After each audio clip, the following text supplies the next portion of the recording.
আসসালামু আলাইকুম। নিজের বলার মতো একটা গল্পের আজকের আয়োজন থেকে আপনাদেরকে স্বাগত জানাচ্ছি। আমি ইকবাল বাহার। ইউটিভি লাইভের সৌজন্যে এই ঘুরে দাঁড়ানোর গল্প আমরা এই আয়োজনটা করে থাকি ইউটিভি লাইভ থেকে।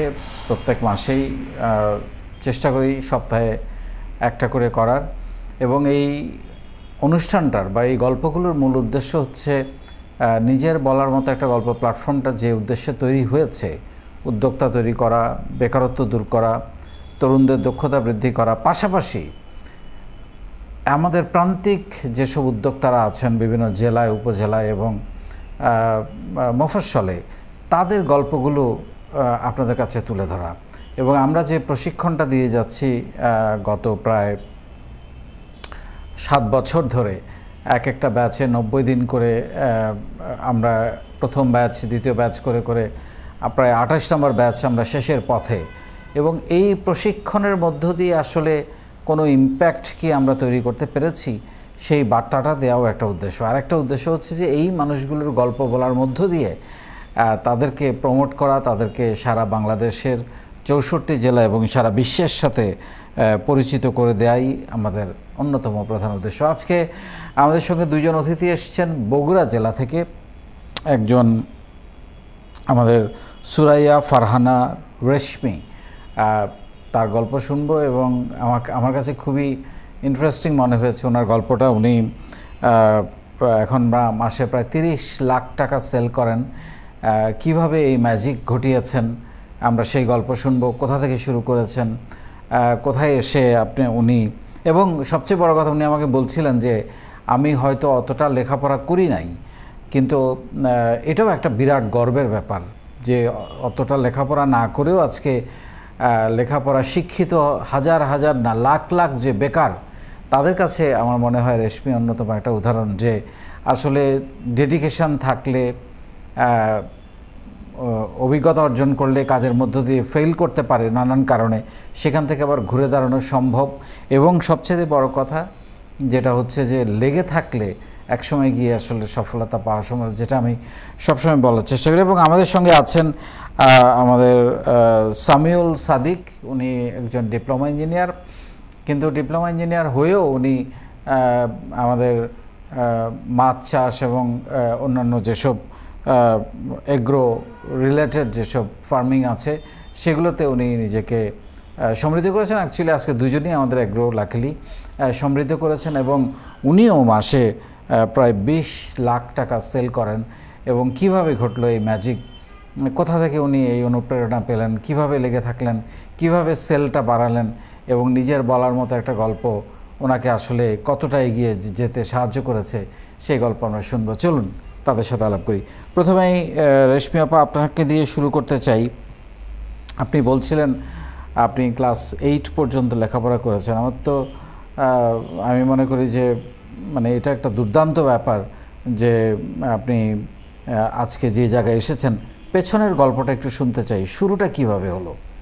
আসসালামু আলাইকুম, আমি মোসাম্মদ সুরাইয়া ফারহানা রেশমা, বগুড়া জেলা শেরপুর উপজেলা। আসলে আমার শুরুটা ছিল অন্যরকম। আমার মানে ছোটোবেলা থেকেই অনেক সমস্যা ছিল, জাস্ট অল্প বয়সে বিয়ে হয়ে যায়, তারপরে ওখান থেকে আবার ফেরত আসতেও বাধ্য হই। আসলে আমি থাকতাম আমার নানি বাড়ি আমার মায়ের সঙ্গে। তো যখন আমি ফেরত আসলাম তখন মানে দেখা গেছে যে আমি 2-5টা লোকের সামনে দাঁড়াতে পারতাম না। মানে সবাই শুধু বলতো যে আমার বাবা কি করে বা স্বামী কি করে। তখন আমি এই পরিচয়টা দিতে পারতাম না। যদি বলতাম বাবা নাই তাহলে তেমন কোনো সমস্যা নাই, কিন্তু যদি বলতাম স্বামী নাই, কেন নাই, বিভিন্ন প্রশ্ন। একটা সময় আমি বাধ্য হয়ে ঘরমুখী হয়ে যাই। পরে আমি নিজে নিজে চিন্তা করি যে জীবনে এমন কিছু করতে হবে যেন আমি আমার নিজের পরিচয়ে বাঁচতে পারি, রেশমা নামেই যেন সবাই আমাকে চেনে। অসাধারণ। তো ওখান থেকেই শুরু করি। পরে হচ্ছে একটা প্রশিক্ষণ নেই যুব উন্নয়ন থেকে। ওখান থেকে খুব সামান্য একটা ঋণ পাই আমি। ঋণ দিয়ে একটা গরু একটা ছাগল কিনি। আসলে একটা গরু একটা ছাগল দিয়ে তো জীবন পরিবর্তন করা সম্ভব না। তারপরে আমি হচ্ছে একজনের কাছ থেকে শুনি যে কেঁচো সার উৎপাদন করা যায়। তখন আমি হচ্ছে রিং যে কিনবো, সেই রিং কেনার মতো কোনো সামর্থ্য আমার ছিল না। ইউনিয়ন পরিষদ থেকে 8টা রিং চেয়ে নিয়ে তালের পাতা দিয়ে একটা ঘর বানাই আমি আর আমার খালাতো বোন মিলে। বানায়া ওখানে ওই ভাইয়ের কাছ থেকে একটুখানি কেঁচো নিয়ে কেঁচো সারটা শুরু করি। কত টাকা লাগে একটা এরকম ঘর বানাতে, রিং বানাতে? আসলে একটা রিং তখন ছিল 100 টাকা করে, মানে 8টা রিং কিনতে 800 টাকা, কিন্তু ওই 800 টাকাও আমার ছিল না। তো 800 আবার টাকা আপনার ছিল না, এখন মাসে ছিল না। 30 লাখ টাকা সেল করেন ইনশাল্লাহ। ইনশাআল্লাহ। তো ওকে। পরে ওখান থেকে আমি নিলাম, নিয়ে শুরু করলাম। কিন্তু আমার ছোটবেলা থেকে কেঁচো দেখে আমি খুব ভয় পাইতাম। এখন আমি কেঁচোটা ধরবো কিভাবে, এরকম করে আমার 1 বছর চলে যায়। পরবর্তীতে আমি মানে চিন্তা করি যে মানুষ পারে না এমন কিছু পৃথিবীতে হয় না, চেষ্টা করলে সবই সম্ভব। তো আমি কিভাবে কেঁচো ধরতে পারি, তখন আমি কেঁচো ধরাটা শিখলাম, হ্যান্ড গ্লোভস পরে কেঁচোটা ধরতে পারি। পরে আস্তে আস্তে ওখান থেকে মানে আরও রিং কিনলাম, ওই কেঁচো সার বিক্রি করতাম, ওখান থেকে রিং কিনলাম, একটু একটু টিন কিনলাম, কিনে আস্তে আস্তে বাড়াতে থাকলাম। এখন আমার মোটামুটি 5টা সেট আছে। 5টা সেট? হ্যাঁ, 5টা সেট আছে। আমি ভার্মি কম্পোস্টের পাশাপাশি টাইকো কম্পোস্ট উৎপাদন করি। 2টা মিলে প্রতি মাসে প্রায় 300 টনের মতো সার উৎপাদন করতেছি। 300 টন সার উৎপাদন করেন আপনি একাই? না, আমার আরো লোক আছে। তো না মানে উদ্যোক্তা তো আপনি? আমি একা, আমি সবকিছু ম্যানেজমেন্ট করি, শুধু আমি লোক দিয়ে কাজ করাই। কতজন লোক কাজ করে? 30 জনের উপরে আছে। আলহামদুলিল্লাহ। তাদের বেতনও আপনি দেন? হ্যাঁ, বেতনও আমি দেই। মানে বেশিরভাগ আমার ওখানে নারী শ্রমিক দিয়ে আমি কাজ করাই, যেন ওদের সাথে আমি কাজ করতে পারি। কত টাকা দিয়ে শুরু করেছিলেন মনে আছে? তখন আসলে আমি 65,500 টাকা দিয়ে একটা গরু, একটা ছাগল কিনছিলাম। আর কেঁচো সারে যখন আসলাম তখন তো আমার কোনো মানে একদম জিরো থেকে হিরো হওয়া। অসাধারণ। পরবর্তীতে এভাবে চলতে থাকলো। তারপরে যে নিজের বলার মতো গল্প ফাউন্ডেশনে এখানে যুক্ত হলাম, আপনাদের সবার সাথে একটা পরিচিতি হলো। আসলে আমার তো লেখাপড়া খুব কম, মানে আমি 8ম শ্রেণী পর্যন্ত লেখাপড়া করতে পারছিলাম। আর সেই রকম যে লোকজনের সাথে মেশা চলাফেরা এইরকমও কোনো সুযোগ ছিল না। আর যখন কাজ করলাম, কাজ তো আমি করতেছি, কিন্তু মানুষের সাথে পরিচিতি, কিভাবে কথা বলতে হবে, কিভাবে লোকজনের সাথে মিশতে হবে, যেতে হবে, এইগুলো আমার ছিল না। আপনাদের এই প্ল্যাটফর্ম থেকে আমি এইগুলো পাইছি। অসাধারণ, অসাধারণ। আপনি এইটা মাথায় আসলো কিভাবে, মানে এই যে জৈব সার উৎপাদন করা, কেঁচোর মতো একটা জিনিস আমরা অনেক সময় চিন্তা করি আরে এটা ধরবো, আপনি বলছিলেন 1 বছর লেগেছে আপনার কেঁচো কিভাবে ধরতে হয় এটা ভাবতে। সময় আমাকে দেখে মানুষ এতটাই ঘৃণা করতো, আমার বাড়ির পাশ দিয়ে যাইতে আমি কাজ করতাম, তখন তো আমি একা একা কাজ করতাম রাত দিন। আমার মা আমাকে অনেক সহযোগিতা করছে। আমার মা কেঁচো দেখে ভয় পারে না, কিন্তু উনি ঘৃণা করে খুবই। কিন্তু আমি যখন রাত্রে কাজ করি তখন আম্মা আমার কাছ থেকে একটু দূরে বসে থাকে, যে মেয়ে একা একা কাজ করে, তাহলে যদি কোনো সমস্যা হয় অনেক দূরে বসে থাকতো, মানে এইভাবে সাপোর্ট দিত। আর অনেক লোকজন দেখতো আমি কেঁচো ধরতেছি, গোবর ধরতেছি, তখন অনেকজন বমিও করছে। সেখান থেকে আল্লাহর রহমতে এখন গ্রামের সবাই অনেক সম্মানও করে। কি বলে তারা এখন মনে করে যে রেশমাকে আমরা আসলে একটা মেয়ে মানুষ জানেন তো স্যার, যে সমাজে চলতে গেলে সবাই তো মনে করে যে আসলে মেয়েটা ভালো না, কি করে হ্যান ত্যান। তো এখন সেই জায়গা থেকে এখন বলে যে আমরা ছেলেরা কি করতে পারলাম, আর রেশমা মেয়ে হয়ে কি করে। এখন সবাই রেশমা হইতে চায়। এখন সবাই মানে আমার কাছে আসে অনেক সমস্যা, পরামর্শের জন্য, বুদ্ধির জন্য। হ্যাঁ। আপনি যে সেল বাড়িয়েছেন, এইটার পেছনের গল্পটা কি? মানে 30 লাখ টাকা মাসে সেল করা, এখন এটা তো চারটেখানে কথা নয়। এবং এইটার জন্য আপনি কি কি টুলস ব্যবহার করেছেন বা কি কি উদ্যোগ নিয়েছেন? আমি যে আপনাদের নিজের বলার মতো গল্প ফাউন্ডেশন, এখানে তো আসি, এখানে সবার সাথে একটা আমার সারা বাংলাদেশে পরিচিতি আছে। এর পাশাপাশি আমি জাতীয় যুব পুরস্কার পাইছি, জাতীয় যুব পুরস্কার 2022, জাতীয় পর্যায়ে আমি 2য় পুরস্কার পাই মাশাআল্লাহ 22 সালে। তো জয়িতা পুরস্কারও পাইছি, চ্যানেল অ্যাওয়ার্ড পাইছি, তারপরে ডেইলি স্টার অ্যাওয়ার্ড পাইলাম গত বছরে। তো মোটামুটি আল্লাহর রহমতে আপনাদের দোয়ায় মানে অনেকটা পরিচিতি আছে এখন, এইভাবে চলতেছে। না, আমি যে প্রশ্নটা করছিলাম যে পরিচিতি তো আপনার হয়েছে, আপনি যে সেলটা বাড়ালেন, মানে শুরুতে তো আর এত সেল ছিল না, মানে 1 লাখ 2 লাখ 5 লাখ করে এই জায়গাটা। প্রথমত আসলে আমার কোনো বিক্রিই হচ্ছিল না। আমি নিজে জানতামই না যে আসলে আমি যে কাজটা করি, আপনি তো জানেন না, আপনি যদি না জানেন তাহলে আমাকে ডাকবেন কিভাবে। তো এখান থেকে আমি ফেসবুকও বুঝতাম না, আমি ফেসবুক খুব কম বুঝি, লেখালেখিও খুব কম পারি। তো সেই ক্ষেত্রে আমি কোনো পোস্ট দিছিলাম না, কিছুই করতাম না। পরে একটা ভাইয়া বললো, অনেক আগের কথা, একটা ভাইয়া বললো, আপা এইগুলো তো আপনি কাজ করেন ঠিক আছে, কিন্তু এটা তো মানে মানুষের জানতে হবে, যদি মানুষ জানে তাহলে তো কিনবে। পরে উনি কি করতো, উনি লেখে আমাকে পাঠাতো, পাঠাইয়া বলতো যে আপা এইভাবে এইভাবে সেন্ড করতে হয়, এই কয়টা ছবি দিতে হয়, উনি বলে দিত। মানে এইভাবে আস্তে আস্তে তারপরে এখন তো আরো মানে এই নিজের বলার মতো গল্প ফাউন্ডেশনে আছি, বগুড়া থেকে এই যে রীতা আপা আমাকে খুবই সহযোগিতা করে, কোনো কিছু লেখা লাগলে আমি বলি আপা আমাকে একটু লিখে দেন, উনি দেয়, আমি ওটা সেন্ড করি। এখন আমি হেল্প নেই সবার কাছে। Very good. তো মানে এই যে আপনি ধাপে ধাপে এই জায়গায় আসলেন, ব্যবসা করতে গিয়ে, আপনার পারিবারিক জীবনের কথা বলছি না, ব্যবসা করতে গিয়ে কি মনে হয় যে আপনার কোনো ভুল হয়েছে কোথাও, বা পিছিয়ে গেছেন কয়েকটা বছর, এরকম কিছু মনে হয়েছে? আসলে আমি যখন থেকে শুরু করছি এ পর্যন্ত কোনো সমস্যার সম্মুখীন হইনি, যেটা সত্যি কথা। তবে চলতেছে আল্লাহর রহমতে ভালো। আপনার কাস্টমার কারা? মানে আমার কাস্টমার হচ্ছে যে কৃষক থেকে শুরু করে মানে বিভিন্ন কৃষক পর্যায়ে, অনেক ছাদ বাগানি আছে, তারপরে বিভিন্ন কোম্পানিতেও আমি মাল দেই। বড় বড় কৃষক আছে যারা এক চোটে হলো দেখা যাচ্ছে 100 টন মাল তারাই নিচ্ছে নিজের জন্য, নিজের কাজের জন্য। আবার অনলাইনে কিছু সেল হয়, আমার মাল ঢাকাতেও আসে, অনলাইনে যারা ছাদ বাগান করে তারা নেয়। মানে আমার একটা পেজ আছে, আমার প্রতিষ্ঠানের নাম হচ্ছে রেশমা কৃষি উদ্যোগ। ও, রেশমা কৃষি উদ্যোগ। এই আমি একটা কথা সবসময় বলি যে রিপিট কাস্টমার, মানে একই কাস্টমার বারবার আপনার থেকে নেয়া। আল্লাহর রহমতে আমার যে প্রোডাক্ট আমি তৈরি করি ইনশাআল্লাহ সারা বাংলাদেশে আলাদা একটা সুনাম আছে স্যার, যে আমার হচ্ছে যে জৈব সারটা বেস্ট। এবং আমি একটা কাস্টমারকে রিপিট কেন আমি 10-12ও তাকে দিছি, মানে যে আমার কাছ থেকে একবার নিছে স্যার, সে আর কখনো অন্য কারো কাছ থেকে নেয় না। আজকে যে এখানে আসলাম আমি, এখানেও আমি একটা মানে কাস্টমারের জন্য কিছু প্রোডাক্ট নিয়ে আসছিলাম, যেটা হচ্ছে যে আমি নিজে ঘি তৈরি করি, ঘি সরিষার তেল, উনি আপনার গেট থেকে নিয়ে গেছে। মাশাআল্লাহ। তো মানে আপনি জৈব সারের পাশাপাশি আর অন্যান্য প্রোডাক্ট নিয়েও কাজ করেন? আমার হচ্ছে জৈব সার, মানে কেঁচো সার, টাইকো কম্পোস্ট, তারপরে গরুর খামার আছে, এখন বর্তমানে 20টা গরু আছে। বাহ। তারপরে ছাগল আছে, ভেড়া আছে, গারল আছে, বিভিন্ন রকমের মুরগি আছে, কবিতর আছে, তারপরে কিছু মানে মাছ চাষও করি, এর পাশাপাশি নিরাপদ সবজিটা করি স্যার। মাশাআল্লাহ, আপনি তো বিরাট গুণী মানুষ।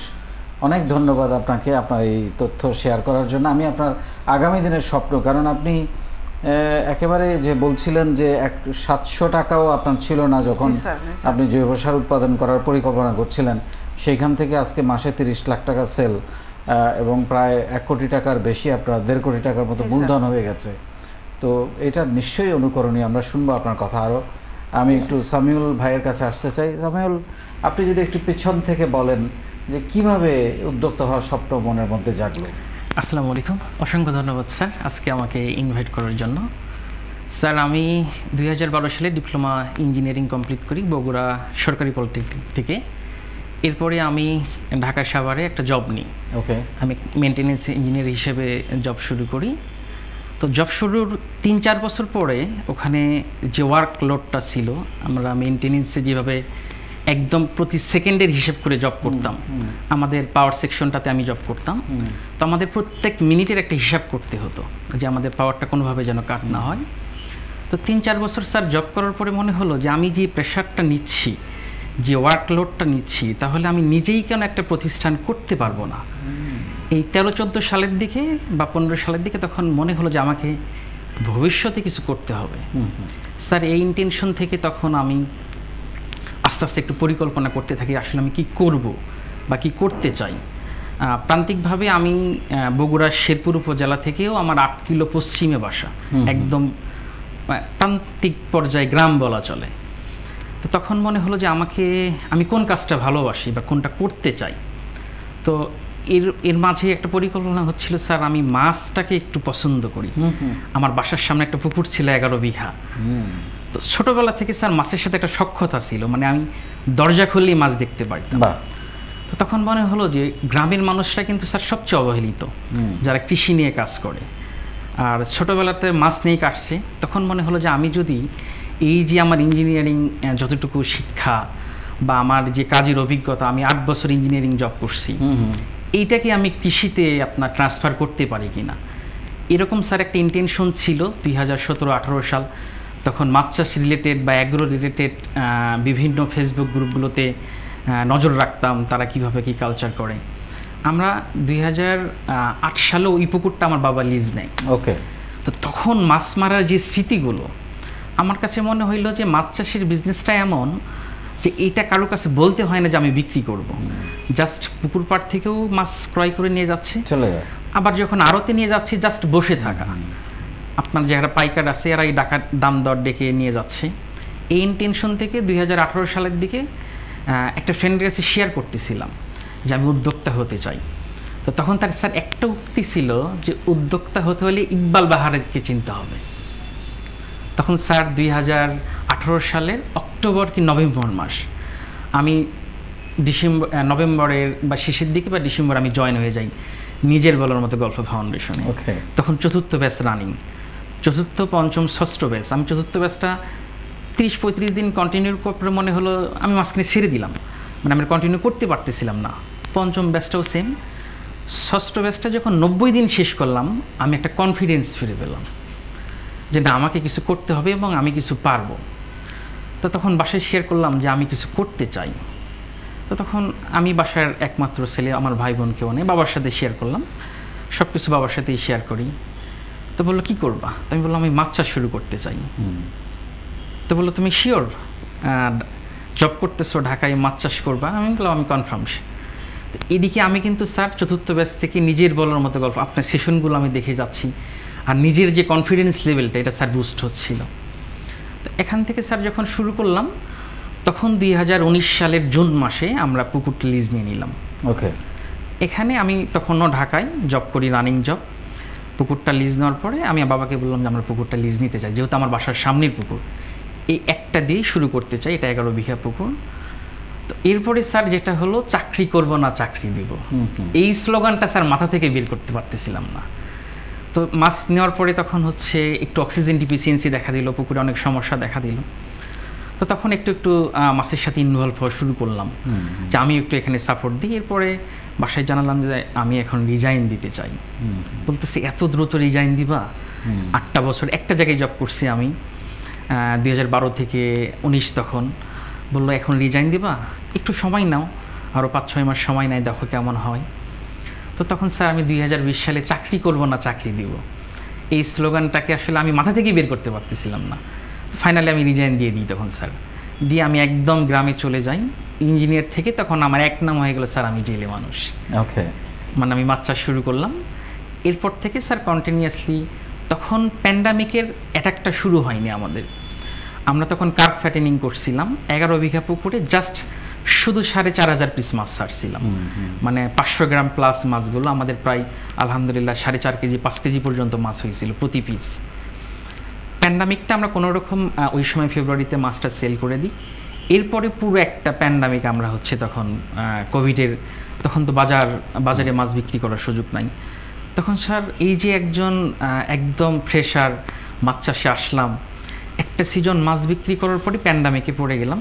স্যার আমার মনে পড়ে যে 5 কেজি কাতলা মাছ আমরা 130-140 টাকাও বিক্রি করছি। মানে প্যান্ডামিকে যে লসটা হয়, উদ্যোক্তারা যে ক্ষতিগ্রস্ত হয়, এটা আমি তখন নিজেকে মানে বিশ্বাস করতে পারতেছিলাম না যে জবটাও রিজাইন দিলাম, প্যান্ডামিকটাও শুরু হইল, এই কোভিড সিচুয়েশনে বাইরে মুভ করতে পারি না, পুকুরে তো মাছের মতো মাছ হয়ে যাচ্ছে। তখন স্যার একটা বিজনেস শুরু হইল। আমি তখন পুকুরে অক্সিজেন ডিফিসিয়েন্সি দেখা দেয়, যেটা আমরা বলি অক্সিজেন স্বল্পতা। তখন একটা অ্যারেটরের জন্য, এরেটর যেটা বলে পুকুরে অক্সিজেন লেভেলটা বাড়ানোর জন্য, বিভিন্ন কোম্পানিতে খোঁজ নিই। তো তখন তারা যে প্রাইসটা বলে, আসলে আমার তখন একটা হিউজ অ্যামাউন্টের প্রয়োজন হয়। তো আমি চিন্তা করলাম যে এটা তো আমার দ্বারা সম্ভব না। তখন স্যার ইউটিউবে সার্চ দিলাম যে চায়না বা ভিয়েতনামে আসলে কোন এরেটরগুলো ব্যবহার করা হয়। তখন স্যার আমরা দেখলাম ভেঞ্চুরি এরেটর। তো ভেঞ্চুরি এরেটরটা আসলে আমরা ডিপ্লোমা লাইফে বা জব লাইফে এটা আমরা রিয়েল প্র্যাকটিসটা করি সবসময়, ভেঞ্চুরি ইফেক্টটা। তখন স্যার একটা ভেঞ্চুরি নজেল আমার পুকুরে সেট করি এবং এটার একটা স্যার ভিডিও দিই। এবং এখান থেকে ওই করোনাকালীন সময়ে যেখানে আমার মাছ চাষটা বন্ধ হয়ে গেল, তখনই আমার এই ভেঞ্চুরি এরেটরটা বিক্রি শুরু হয়ে গেল। এবং আমরা স্যার ওই সিজনে 1.5 বছরে প্রায় 30 লাখ টাকা প্লাস সেল করি মাশাআল্লাহ। যেখানে সবাই কোভিডের রুমে বসে আমি প্রত্যেক দিন বগুড়া আসি স্যার, 35 কিলো রাস্তা। এবং আমার খুব মনে পড়ে তখন আমি স্যার বস্তা কাঁধে করে নিয়েও হাঁটছি রাস্তায়। মানে একটা সিকিউর জব রেখে উদ্যোক্তা হওয়ার যে বাসনা এটা স্যার আমাকে তখন রুমে, মানে কোভিডও কিছু মনে করতাম না তখন, যা হবে এটা আমাকে রুজির জন্য আমাকে বের হতে হবে। কারণ আমার মাছ চাষটা কিন্তু অলরেডি তখন আমি মাছে বাজার কোনোভাবেই গ্রো হচ্ছিল না, পুরো প্যান্ডামিকে আপনার সবাই রুমে বন্ধ। তখন স্যার আমি ভেঞ্চুরার একটা সেল করি, যেখানে স্যার আমার 1 টাকা ইনভেস্ট না, আমি জাস্ট একটা আইডিয়া জেনারেট করছিলাম যে আমি এখান থেকে একটা আপনার টেকনিক্যাল যে ডাটাগুলো, ইফিসিয়েন্সির এবং হচ্ছে স্পেসিফিকেশনগুলো আমি শেয়ার করছিলাম যে এটা স্বল্প খরচে আমি বাংলাদেশি, এবং আমি যতটুকু জানি স্যার বাংলাদেশে তখন ওইটা আমার হাতে তৈরি প্রথম। ওকে, এর আগে স্যার এটা বাংলাদেশে কেউ করে নাই, এবং আমি একটা ব্যাপক চাহিদা, মানে শুধু প্যান্ডামিক না হলে আমরা হয়তো 50 লাখ টাকা ক্রস করতাম। মানে অনেক সময় আমরা ডেলিভারি দিতে পারিনি, আপনার সেনাবাহিনী তখন আটকাই দিচ্ছে যে না আপনি কোনোভাবেই বগুড়া শহরে ইন করতে পারবেন, এটা রেড জোন এরিয়াতে পড়ে গেছে। তখন আলহামদুলিল্লাহ স্যার, তখন আমাকে মনে হলো যে না, আমি যখন উদ্যোক্তা হিসেবে ইন করছি আমাকে কোনো না কোনোভাবে সার্ভাইভ করতে হবে। আর একটা স্যার টনিক যেটা, সেটা হচ্ছে লেগে থাকার বিকল্প নাই। আমার তো মনে পড়ে যে আমি 4th বা 5ম ব্যাচ থেকে শুরু করার পর থেকে এখন অবধি পর্যন্ত আমাদের জেলা চ্যাটিং গ্রুপ চেক করি নাই এমন একটা ডে মনে হয় স্যার আমার নাই। এবং শুরু থেকে সেলিন আক্তার আপা বা তখন জামাল উদ্দিন ভাই, আরেকজন ছিল সালাউদ্দিন দিনার ভাই, GM রাসেল, এনারা কিন্তু তখন থেকেই সাহস দিয়ে গেছে, ভাইয়া তুমি লেগে থাকো, এখন কোভিড সিচুয়েশন আছে, তুমি লেগে থাকো, হয়ে যাবে। এখানে আমার একটা বড় শক্তির জায়গা ছিল প্রথমত ফ্যামিলি, আমার আব্বা বা আমার আম্মা বা আমার সহধর্মিণী, সে আমার ক্লাসমেট। মাশাআল্লাহ। আমি কিন্তু স্যার 2011 সালে বিয়ে করি। ওকে, আমি তখন ডিপ্লোমা 4th সেমিস্টারে, এবং সেও আমার ক্লাসমেট ছিল। আমরা ক্লাস 7 থেকে একসাথে পড়ালেখা করছি। মাশাআল্লাহ। তো সব মিলে তারা আমাকে একটা সাপোর্ট দিছে।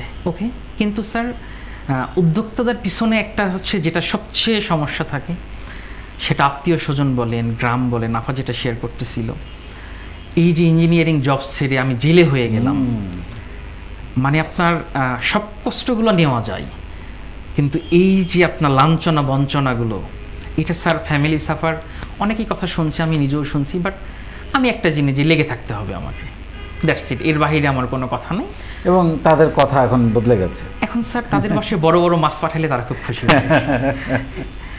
সো আপনার মানে একটা জিনিস আমার খুব ভালো লেগেছে যে আপনি মাছের চাষ করতে গিয়ে যে মেশিনটা আপনি আনলেন অক্সিজেন ডেফিসিয়েন্সির জন্য, সেটার ভিডিও বা সেটার বর্ণনা করতে গিয়ে আপনার আরেকটা বিজনেস উইন্ডো ওপেন হয়ে গেল। জি স্যার, এইটাই আসলে নিয়ম, মানে আপনাকে জানাতে হবে যে আপনি কি করছেন। জি স্যার, কোনটা যে আপনার ক্লিক করবে। আপা একটু আগে বলছিলেন যে আপনাকে মানুষকে তো জানাইতে হবে, এবং যখন মানুষ দেখলো যে আপনি এটা ইনস্টল করেছেন প্রপারলি, তখন তারা ভাবলো যে আমার আর খোঁজার কি দরকার, একজন তো আছে। জি স্যার, এবং এটা হচ্ছে আমি স্যার এমনও রেকর্ড আছে, আমি শীতকালে মানে ছুটিতে যখন যাইতাম, মানে ঘন্টার পর ঘন্টা পুকুরে নেমে থাকতাম, মানে বাসা থেকে বলতে এই ছেলে কি পাগল হয়েছে নাকি, এত সময় পুকুরে কি করে। এবং এটার পাশাপাশি তখন স্যার মনে হলো যে আমার তো ফিডের প্রয়োজন, কারণ আমার 11 বিঘা পুকুরে, তখন পুকুরটা আরও আরেকটা এক্সটেন্ড করলাম, সেটাও 10 বিঘা একটা পুকুর। তখন স্যার আমি ফিডের এজেন্সি বিজনেসটা রান করলাম। তো এখন কত মাছ বিক্রি করেন মাসে? এখন স্যার আমরা তো মাসে না, আমাদের একটা ক্রপ চলে 4 মাস বা 5 মাস। আমরা গত সিজনে এক ক্রপে প্রায় 20 টন মাছ হারভেস্ট করছি, এবং এটা সারা ঢাকা শহরে, যাত্রাবাড়ি, বাড্ডা, কালিয়াকৈর, ফুলবাড়িয়া, নয়ারহাট, ওইদিকে ফরিদপুর, ভাঙ্গা। এবং আরেকটা বিষয় হচ্ছে স্যার, আপনাদের কি মাছগুলো ডেলিভারি করে এখানে নিয়ে আসতে হয় না ওরাই খোঁজ করে? আমরা হচ্ছে স্যার 2টা সিস্টেমে বিক্রি করি। যখন ক্যাটফিশটা আমরা পুকুরে অনেক সময় সেল করে থাকি, আমি একটু বিকল্পভাবে একটা রিস্ক নিয়ে যে আমি সরাসরি আড়তে নিয়ে যাব। ওকে, আমি আমার মতো করে সিস্টেম করে 5-6টা গাড়ি পার ডে 4 টন 5 টন মাছ আমি বিভিন্ন জায়গায় পাঠানো শুরু করলাম। রিস্ক নিলাম, যে আমি একটু রিস্ক নিই, রিস্ক নিতেই তো পছন্দ করি, আমি একটু রিস্ক নিই, একটু সবাই যেখানে এক জায়গায় কাজ করতেছে আমি একটু স্রোতের বিপরীতে, দামটাও ভালো পাওয়া যায়, এবং একটা নেটওয়ার্ক বুস্টিং হইলো যে আসলে কেমন কি হচ্ছে, কোথায় কি রেটটা হচ্ছে। এটা আবার ইন্ডিয়াতেও আপনার এক্সপোর্ট হয়, এবং মিডল ইস্টের বিভিন্ন কান্ট্রিতে, সেখানেও আমরা স্যার একটা নেটওয়ার্ক এস্টাবলিশ করার চেষ্টা করে যাচ্ছি, যেন সরাসরি খামার থেকে আমরা বাইরে এক্সপোর্ট করতে পারি। মাছের ব্যাপারে এখন যে একটা অভিযোগ পাওয়া যায়, মাছ আগের মতো স্বাদ নাই, আপনার মাছ কি সুস্বাদু? আচ্ছা স্যার, এটা হচ্ছে শুরু থেকে আমার একটা ছিল যে গুড ফুড গুড মুড, আমাকে নিরাপদ ফার্মিংয়ে যেতে হবে। আমি স্যার পুরোপুরি প্রোবায়োটিক বেস কালচার, এবং স্যার একটা সময় একটু পাগলামিও করছি, যেটা বলা চলে খিচুড়ি রান্না করেও মাছকে খাওয়াইছি। আমরা পুকুরে পর্যাপ্ত পরিমাণ প্লাঙ্কটন গ্রো করি, সেটা ফাইটো প্লাঙ্কটন, জু প্লাঙ্কটন, এটা আমরা বাইরে থেকে সাপ্লিমেন্ট প্রোবায়োটিক বেসটা যেটা করি। এখন বিভিন্ন ইউনিভার্সিটি থেকেও আপনার হচ্ছে সাপোর্ট পাই না, তার মানে এটা তো আমরা সবাই জানি যে আপনি যখন লো কোয়ালিটির ফিড দিবেন বা খুব রাসায়নিক ফিড দিবেন, যেগুলো মাছকে হয়তো বড় করে দ্রুত কিন্তু স্বাদহীন করে ফেলে, হ্যাঁ, সো সেইটাতে গেলে আপনি হয়তো একবার বিক্রি করতে পারবেন। একটু আগে আমি আপাকে জিজ্ঞেস করছিলাম যেটা, যে বারবার বিক্রি করা একই কাস্টমারের কাছে। এটা হচ্ছে যে আমাদের মাছের যে টেস্টটা, এটা শুরু থেকে আমি যেটা লাস্ট কবে আমার পুকুরে অ্যান্টিবায়োটিক ইউজ হয়েছে, কবে রাসায়নিক সার ইউজ হয়েছে, সেটা আমি নিজেও বলতে পারবো না হয়তো, কারণ আমি এটা করি না। সরাসরি আমরা হচ্ছে ফাইটোপ্লাঙ্কটন থেকে শুরু করে জুপ্লাঙ্কটন এবং যত ধরনের প্রোবায়োটিক্সগুলো আছে পুকুরের জন্য প্রয়োজনীয় ন্যাচারাল হার্বস। সিলভার কাপ মাছ যেটা খায় না ঢাকাবাসী, আমার রেকর্ড আছে, আমি ফুলবাড়িয়াতে পরপর 3 দিন মাছ যখন নিয়ে আসলাম। মাছ করেন আপনি? আমরা স্যার কার্প এবং ক্যাটফিশ, কার্প জাতীয় মাছের মধ্যে সিলভার, বিগহেড, রুই, কাতলা, মৃগেল, মিরর কাপ, আর ক্যাটফিশের মধ্যে পাবদা, দেশি ট্যাংরা, দেশি মাগুর যেটা আছে। আমরা সব ধরনের মাছই করি, আমাদের 5টা পুকুর আছে, আমরা ছোটোবেলা থেকে নার্সিং করি। এখানে আরেকটা বিষয় স্যার, অ্যান্টিবায়োটিক রেজিস্ট্যান্স নিয়ে আমি খুব সতর্ক মুভ করি। আমরা রেণুটা নিজে উৎপাদন করি, এই রেণুকে কালচার করেই আবার কালচার পুকুরে সেটা আমরা শিফট করি, এবং সেটা আমরা একদম একদিন বয়সী রেণু থেকে কালচার করি, এবং পুরোটা স্যার আমি তত্ত্বাবধান করি।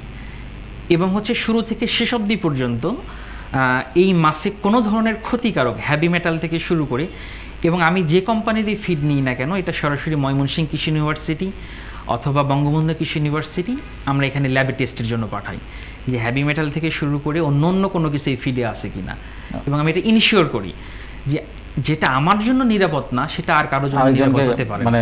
আমি যেটা খেতে পারবো না এটা সেটা আমার বাসায় স্যার সবসময় প্রথম মাছটা আমার বাসাতে আসে, এবং আমরা ফ্যামিলি মিলেই স্যার। অসাধারণ, অসাধারণ। আপনার আগামী দিনের স্বপ্নের কথা শুনবো, তার আগে একটু রেশমা আপার কাছে আসতে চাই। আপনার কি স্বপ্ন, এই যে বিজনেসটা বড় হচ্ছে, আপনি বলছিলেন কত 200 মেট্রিক টন 300 মেট্রিক টন প্রতি মাসে আপনি জৈব সার এবং আরও অন্যান্য সার উৎপাদন করেন। এটার ভবিষ্যৎ পরিকল্পনা কি, কোথায় নিয়ে যেতে চান এটাকে? আসলে আমি চাই যে আমার প্রতিষ্ঠানটা আরো বড় হোক, আরো অনেক নারীদের যেন কর্মসংস্থান করতে পারি। অনেক নারীরা আসে আমার কাছে কাজের জন্য, আসলে এখন তো আমার অতটা ক্যাপাসিটি নাই, দিতে পারি না। আমি চাই যে আমার ওখানে হাজার হাজার লোক কাজ করে। এবং আরো কোনো নতুন কোনো প্রোডাক্ট অ্যাড করার প্ল্যান আছে? আমি একটু হচ্ছে অর্গানিকের দিকে একটু কাজ করি বেশি, তো সবজিটা অর্গানিক থাকবে, তো ঢেকিসাটা চাল এগুলো নিয়ে একটু কাজ করার চিন্তা করছি। তারপর গরু ছাগল এগুলো সবই আমি সবই আমি অর্গানিকই করার চেষ্টা করি। আর হচ্ছে যে আমি হচ্ছে জৈব সার বিষয়ে যারা হচ্ছে জৈব সার করতে চায় তাদেরকে ফ্রি প্রশিক্ষণ দিই। এটা হচ্ছে আমি এই পর্যন্ত 32টা ব্যাচ প্রশিক্ষণ দিছি। এটা হচ্ছে সারা বাংলাদেশের বিভিন্ন জেলা থেকে আসে। এই নিজের বলার মতো গল্প ফাউন্ডেশন থেকে যাদের সাথে পরিচয় হয় তারাও আমার কাছে শেখার জন্য আসে বা ফোন দেয়। আমি যতটুকু পারি তাদেরকে সার্বিকভাবে সহযোগিতা করার চেষ্টা করি। এই মাসের 24-25 তারিখে আবার একটা ব্যাচ আছে ইনশাআল্লাহ। মাশাআল্লাহ, মাশাআল্লাহ, খুবই ভালো। আমার মনে হয় যারা শুনেছে তারা নিশ্চয়ই আপনার থেকে শিখতে আগ্রহী হবে, কারণ আপনার সবচেয়ে যেটা আমার ভালো লেগেছে সেটা হচ্ছে কনসিস্টেন্ট, আপনি এটার পিছনে লেগেছে। একটু আগে সামিউল একই কথা বললো। আসলে বিষয়টা হচ্ছে কি, আমি তো সবকিছু অত সুন্দরভাবে গুছিয়ে বলতে পারি না স্যার। ভালোই বলছেন। লেখাপড়ার সিস্টেমটাই হচ্ছে আলাদা থাকে মানুষের, আসলে ওই সুযোগটা তো আমার হয়নি। তবে যতটুকু বলতে পারি সবই হচ্ছে আপনাদের সহযোগিতায়। আলহামদুলিল্লাহ, আলহামদুলিল্লাহ। সামিউল, আপনার স্বপ্নটা শুনতে চাই। স্যার আমরা হচ্ছে আমার জব রিজাইন, আমি যখন ঢাকায় থাকতাম, আমি হচ্ছে আমার কাছে মনে হয় নিরাপদ একটা প্রোটিন সোর্স, আমার ইন্টিগ্রেটেড একটা অ্যাগ্রো ফার্ম, এটা নিয়ে আমরা কাজ করতে চাই। এবং আমাদের যে বেসটা এটা ছিল যে আমরা উদ্যোক্তা হিসেবে আমরা যখন জবটা রিজাইন দিয়ে কিছু শুরু করলাম, এটা যেন শুধু আমাদের উপকার না, দেশ এবং দশের উপকার হয়। এবং আমি আপনাকে একটা টিপস দিতে পারি এই ব্যাপারে। মানে প্রথম কথা হচ্ছে, করোনা আমাদেরকে একটা জিনিস শিখিয়েছে যে দুনিয়ার সব কিছু বন্ধ হয়ে যাবে, খাওয়া আর ওষুধ বন্ধ হবে না, চিকিৎসা বন্ধ হবে না। সো তার মানে খাওয়া লাগবে, মাছ লাগবে, এটা হলো একটা বিষয়। আরেকটা বিষয় হলো, আপনি যদি মানে আপনি যেটা বলছেন বারবার, আমরাও যেটা সবসময় শিখাই যে সততার সঙ্গে, বিশ্বস্ততার সঙ্গে এবং ভালো মানুষ হয়ে তুমি ব্যবসা করো। সেখানে তো খারাপ জিনিস দিয়ে, কেমিক্যাল দিয়ে করার কোনো সুযোগ নাই। সো আপনি সেটা দারুণভাবে ফলো করছেন। এবং আমি আপনাকে একটা কথা বলতে চাই, বাংলাদেশে মাছে আমরা সম্ভবত 4th largest in the world, তাই না? এবং আমাদের সবচেয়ে বড় বাজার হচ্ছে আমাদের মানুষ, 18 কোটি মানুষ। জি স্যার। আপনি যদি সুস্বাদু মাছ তৈরি করতে পারেন, আপনি এইটাকে 11টা, আপনি বলছিলেন 11টা পুকুর, এখন 5টা পুকুর। 5টা পুকুর, জি স্যার। এটাকে 500 পুকুর করা সম্ভব। কারণ হলো দরকার শুধু আসলে সুস্বাদু মাছ। আমরা যখন মাছ খেতে চাই, আমরা কিন্তু মানে খুব চুজি হয়ে যাই। যেমন ইলিশ মাছটা হলো একদম ভেজালবিহীন, আমরা জানি। সো এরকম আমরা খুব চুজি হয়ে যাই যে কোন মাছটা আসলে কিনবো। এবং খুব অল্প কিছু মাছের মধ্যে কিন্তু আমাদের এখন সীমাবদ্ধতা এসে গেছে। জি স্যার। রুই, কাতল, মৃগেল তো নাই এখন। জি স্যার।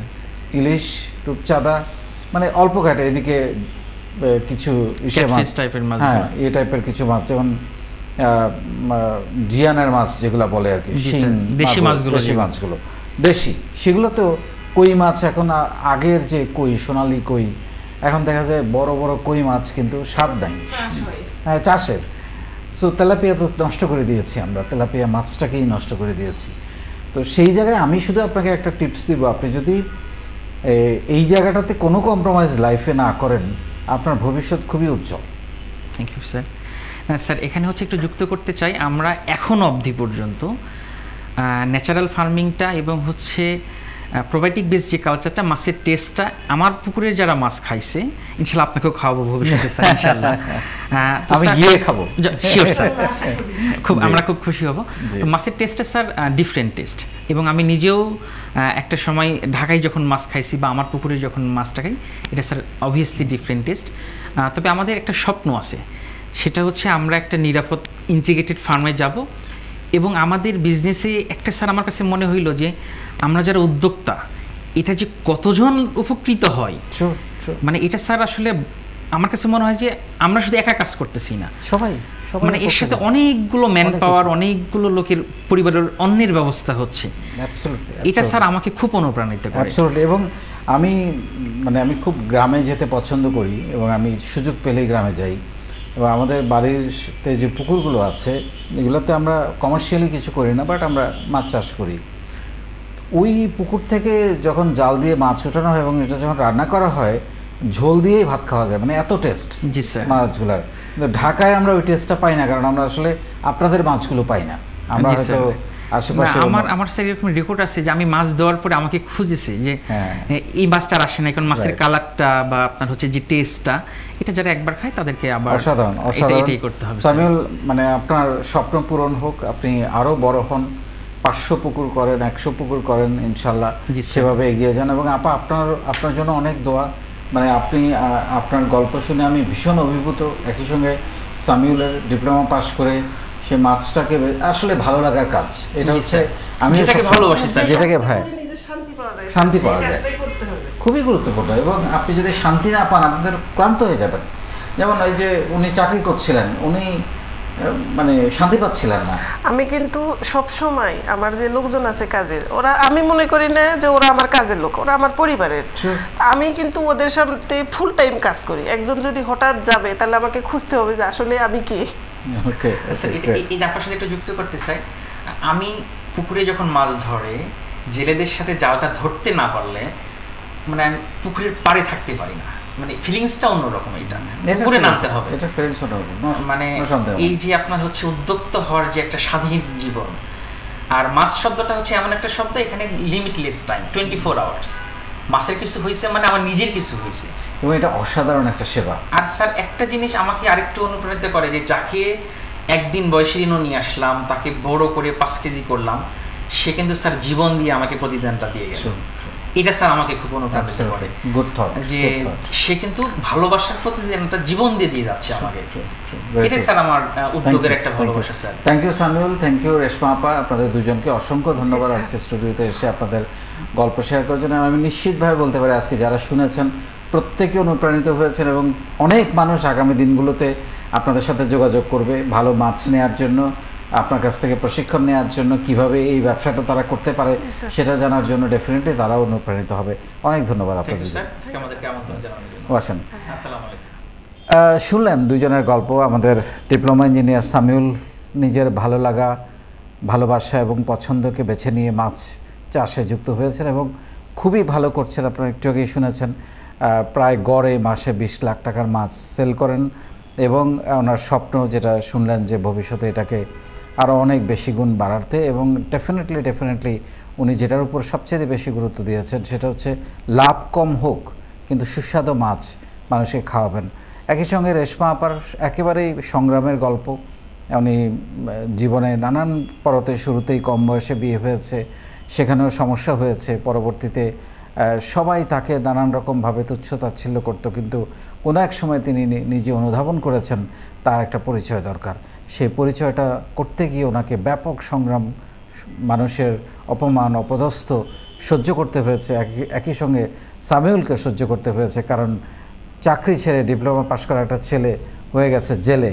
সো এই যে তাদের পেছনে গল্প, সেই গল্পগুলো হয়তো তখন অনেকের কাছে হাস্যকর ছিল, অনেকের কাছে হিংসা বা অপমানের অপদস্থের ব্যাপার ছিল, বা ছোট কাজ ছিল, যেটাকে আমরা বলি বড় কাজ ছোট কাজ। আসলে বড় কাজ ছোট কাজ বলতে কিছু নাই, কিন্তু সেই মানুষগুলো এখন তাদেরকে নিয়ে গর্ব করে, তাদের কাছে পরামর্শের জন্য আসে, তাদেরকে নিয়ে পাশে পেতে চায়, তাদের পরামর্শ চায়। সো এইভাবেই কিন্তু এগিয়ে যেতে হয় এবং একদিন তারা আরও অনেক বড় হবেন। এবং আজকের পরে তো আমি নিশ্চিতভাবে বলতে পারি তাদের যে এগিয়ে যাওয়া, তাদের যে পরিচিতি, তাদের গণ্ডি, সেটা 64 জেলাতে এবং সারা বিশ্বে ছড়িয়ে পড়বে, এবং তাদের জন্য অনেক শুভকামনা করে আজকে শেষ করছি। আল্লাহ হাফেজ।